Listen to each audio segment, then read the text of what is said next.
특히나 지금 소액으로 재테크를 준비하시는 분들이라고 한다면 오늘 영상 중간에 끊지 말고 끝까지 보십시오.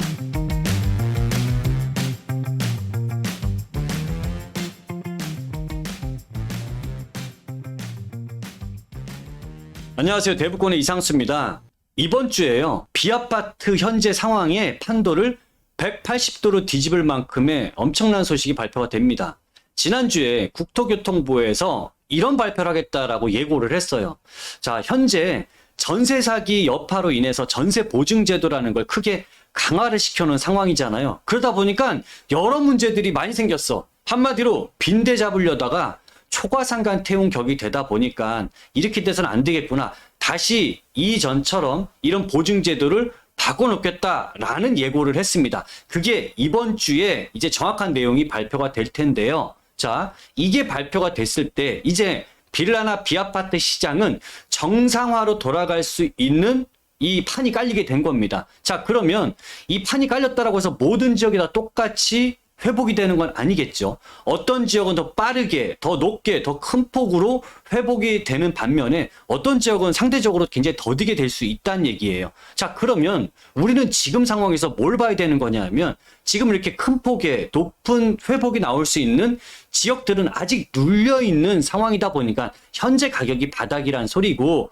바닥이란 소리는 결국 저점에 매수 타이밍이 있다라는 거 아니겠습니까? 특히나 지금 소액으로 재테크를 준비하시는 분들이라고 한다면 오늘 영상 중간에 끊지 말고 끝까지 보십시오. 시작하기 전에 구독과 좋아요 주시면 더 좋고요. 지금부터 시작하겠습니다. 자, 빌라 전세 보증 주택가격 산정 방식을 바꾼다. 감정평가도 활용을 하겠다라는 이 내용인데요. 이제 주택가격을 합리적으로 산정을 하기 위해서 비아파트 주택가격 산정에서 후순위로 밀려있던 감정평가 방식을 다시 활용하는 방안을 검토 중이다. 그래서 이번 주에는 여기에 대한 구체적인 대책이 발표가 될 예정이고요. 자, 그러면 이 주택가격 산정 방식이 어떻게 바뀌게 되는지 이거를 지금부터 알아보도록 하겠습니다. 자, 전세 사기가 터지기 전에는 참 이 보증보험이라는 거 잘 안 들었습니다. 이 보증보험에 가입을 하려고 해도 사실 금액도 만만치 않거든요. 그러다 보니까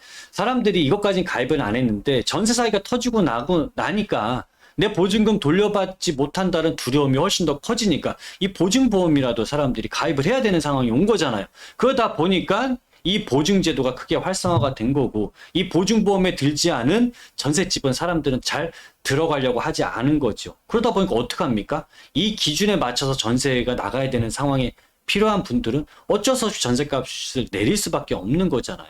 사실 이전에는 감정평가 금액에서 곱하기 150% 기준을 적용을 한 이 금액이 전세 보증을 가입할 수가 있었는데, 이걸 이제 악용한 전세 사기범들 때문에 이거를 강화시켜 버린 거고요.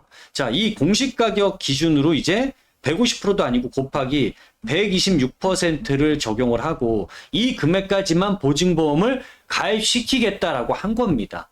자, 그러니까 어떤 일들이 벌어졌냐 하면 이 좀 강남같이 입지가 좀 좋은 지역들, 빌라가 7억 정도 하던 지역에서 전세가 5억 정도는 나가는 곳들입니다. 자, 그런데 여기에서 이 공시가 기준의 126%를 딱 적용을 해버리다 보니까 얘네들이 이 공시가격은 강남에 있는 빌라들도 공시가가 한 3억 정도밖에 하지 않습니다. 3억도 안 되는 경우들도 있어요. 이러다 보니까 3억에 126%를 하니까 얘네 보증보험은 3억 6천까지만 보증보험에 가입할 수 있습니다.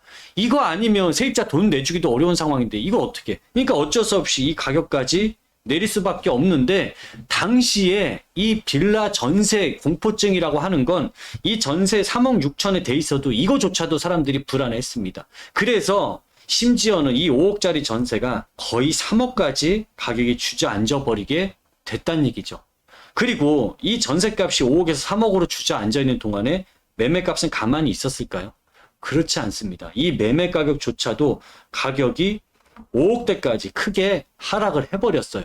그러니까 전세값 하락이 결국 매매 가격까지도 만들게 된 상황이 벌어지게 된 거죠. 물론 지금은 이 전세 가격도 조금씩 회복을 했고 이 매매 가격도 여기에 맞춰서 조금 회복이 되긴 했습니다만 아직 이전에 있는 정상적인 가격까지는 아직 도달을 하려면 아직은 멀었다라고 이제 보시면 될 것 같아요. 이게 이제 모멘텀이 생긴다라는 포인트입니다.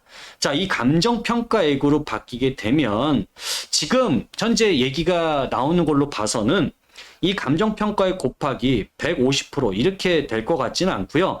현재 이 126% 기준은 그대로 둘 겁니다. 그래서 이 감정평가액에다가 126%를 곱한 가격으로 이제는 이 주택가격 산정 기준이 바뀔 가능성이 커진 거고, 그렇게 본다면 예전만치 이 수준으로 돌아가긴 어렵다 하더라도 어느 정도까지는 지금 공시가격보다는 그래도 높은 수준의 전세 보증 한도가 높아지게 될 것이다 라는 부분은 우리가 충분히 예상해 볼 수가 있겠죠. 빌라 시장에서 이 침체를 만든 가장 큰 이유는 이 전세값 하락인 거죠. 자, 그리고 이 전세값 하락이 매매값 하락으로 이어지게 된 건데, 이 하락이라는 거는 지역에 따라서 굉장히 큰 차이가 납니다. 자, 예를 들어 제가 A라는 지역이 있는데요. 이 지역은 전세 매매값은 7억 정도 하는 지역에 전세는 5억 정도 하는 거고, 이게 전세 보증금 때문에 이 3억으로 가격이 추락을 했고, 이것 때문에 매매 가격도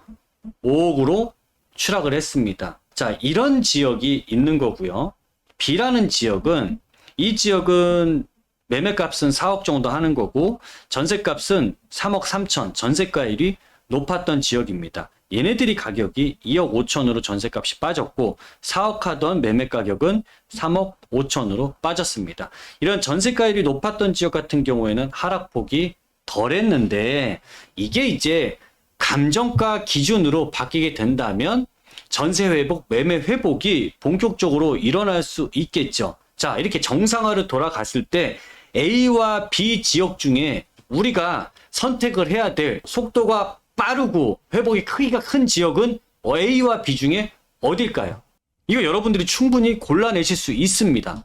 그렇죠. 여기에서 A 지역이 이런 회복의 폭도 상당히 크게 될 것이다 라는 게 이제 충분히 여러분들이 합리적으로 예상을 할 수 있는 거고요. 여기서 끝나면 안 돼요. 자, 여기에서 지금 A 지역을 우리가 선택을 한다라고 했을 때 이 A 지역은 분명히 시세가 정상화로 넘어가면서 여기에서 이 폭 자체가 큰 게 여러분들의 안전마진이 될 수 있습니다.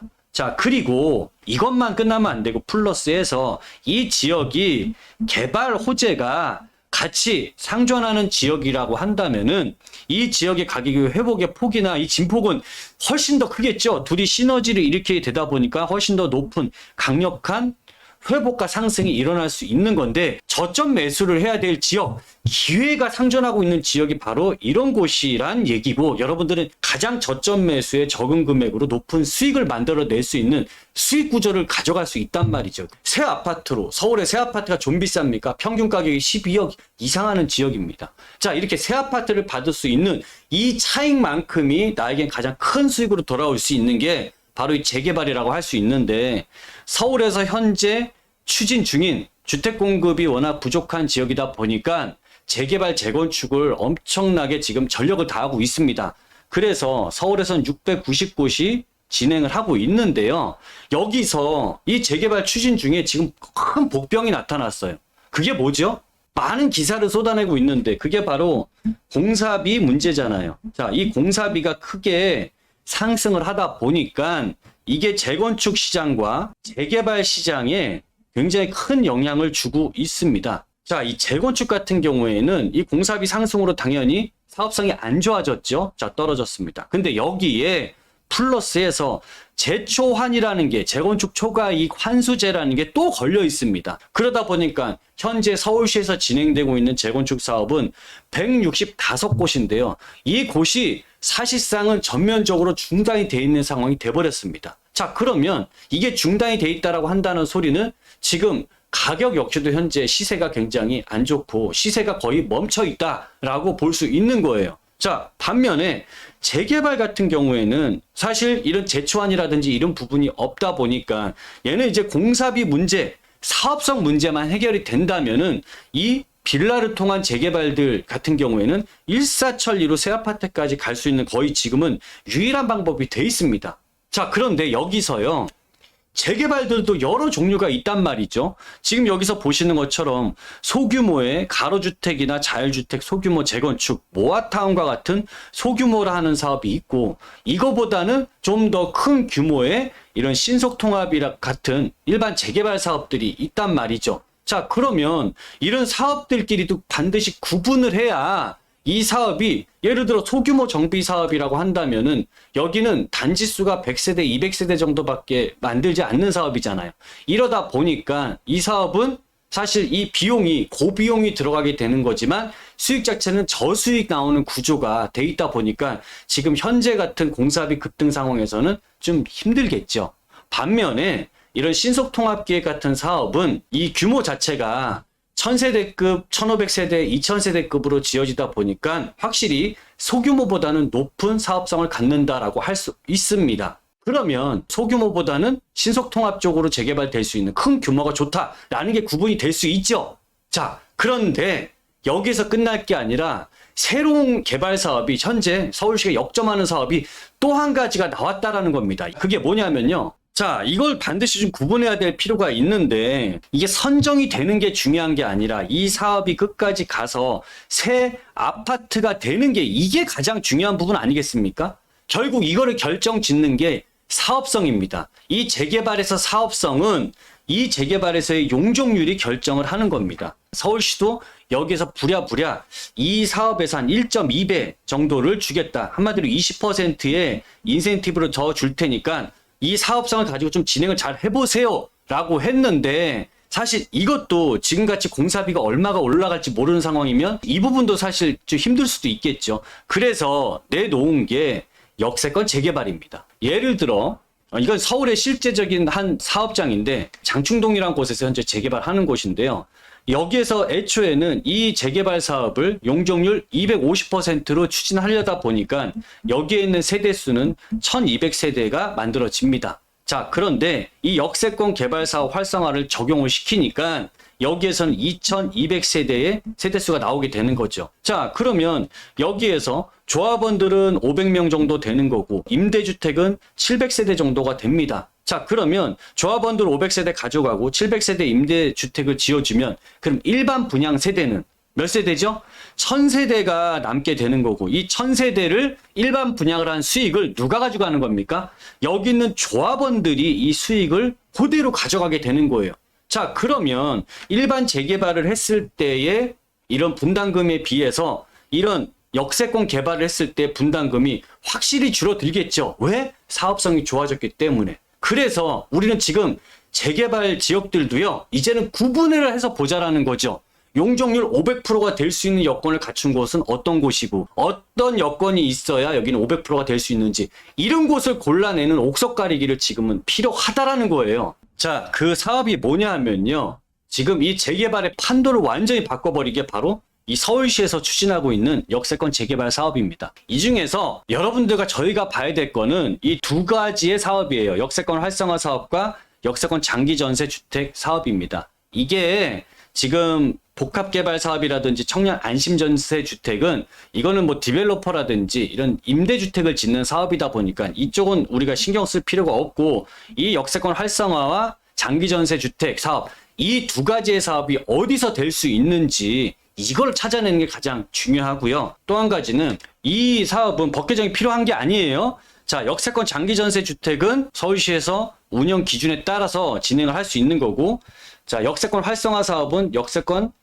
정비 조례에 따라서 이 진행을 할 수 있는 거다 보니까 이거는 바뀌거나 바뀌어야 될 필요가 없는 거죠. 자, 이거는 변동 없이 진행이 가능하다라고 여러분들이 아시면 되고요. 자, 이 역세권 장기전세 주택 같은 경우에는 이런 곳이에요.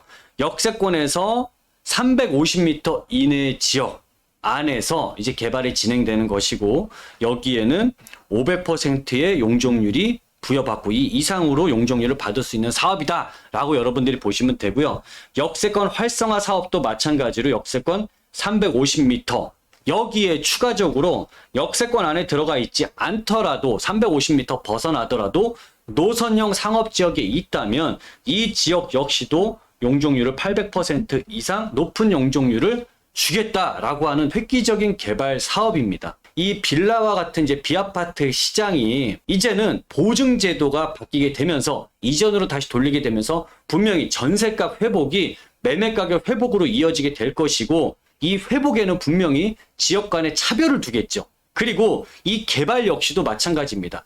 서울시에서 재개발을 활성화를 하고 있지만 여기에서 모아타운이나 신속통합, 역세권 개발과는 분명히 이 사업성의 차이로 인해서 가장 최적의 지역들을 찾아냈고, 그 최적의 지역들을 매주 세미나에서 알려드리고 있습니다. 그리고 특히 이런 지역들로 여러분들이 지금은 1억 정도의 자금으로도 투자할 수 있는 지역들이 지금 저희가 선별되어 있는 곳도 있고요.